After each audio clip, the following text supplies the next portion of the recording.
চট্টগ্রামে ত্রয়োদশ জাতীয় সংসদ নির্বাচনে ১৬টি আসনে দাখিলকৃত মনোনয়নপত্রের যাচাই বাছাই কার্যক্রম চলছে সকাল থেকে।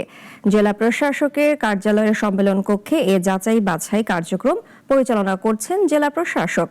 যাচাই বাছাই কার্যক্রমের খবর জানাতে চট্টগ্রাম থেকে সরাসরি যুক্ত হচ্ছেন সহকর্মী দিদারুল ইসলাম।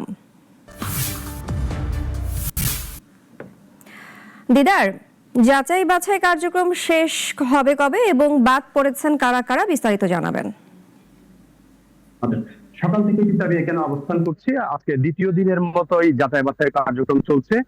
সকালে শুরু থেকে কিন্তু এখানে যাচাই বাছাই কার্যক্রমে সকালে এটা কিছুটা হই হুল্লোড়ের মধ্যে হয়েছিল। সকালে জাতীয় পার্টি সমর্থিত আনিসুল হক আসছিল। উনি আসার পরেই কিন্তু এখানে অন্যান্য দলের সমর্থকরা তার ধাওয়া দেয় একটু হই হুল্লোড় সৃষ্টি হয়।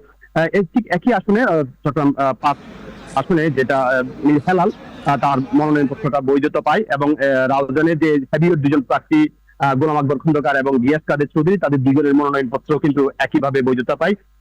এদিকে প্রার্থীদের বাছাই যেটা আমরা দেখছি, যতই দিন যাচ্ছে সময় যাচ্ছে বাতিলের সংখ্যাটা কিন্তু খুব বেশি হচ্ছে।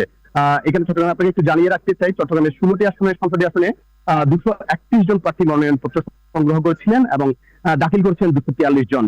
দ্বিতীয় দিন এসে কিন্তু বেশ কয়েকটি আসনে কিন্তু দেখা যাচ্ছে আপনার বাতিল।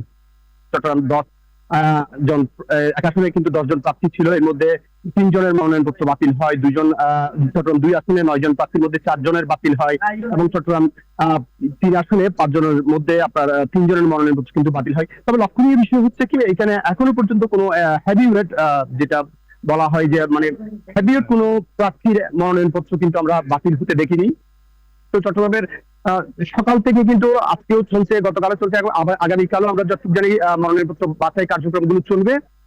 মোটামুটি সামান্য কিছু বিষয় ছাড়া, যেটা বেড়েছে আনিসুল হক মাহমুদের বিষয়টা ছাড়া তেমন কিছু হয়নি। এবং এখানে যারা বিএনপির দুজন হেভিওয়েট প্রার্থী মনোনয়ন বৈধতা পেয়েছেন, গিয়াসউদ্দিন কাদের এবং গোলাম আকবর খন্দকার, তারা দুজনেই বলেছেন যে তারা দলের সিদ্ধান্তের নির্ভর করবে, তারা দলের সিদ্ধান্তের অপেক্ষায়, দলের সিদ্ধান্ত মানবে এটা বলছে। যদিও অবশ্য দুজনের মধ্যে দুজনই কিন্তু মনোনয়ন দাখিল করছে, দুজনের মনোনয়নপত্র বৈধতা পেয়েছে। এছাড়া চট্টগ্রামের ১৬টি কার্যক্রম আগামীকালও চলবে। চট্টগ্রাম থেকে এই ছিল আমার কাছে সর্বশেষ। পূজা, অসংখ্য ধন্যবাদ।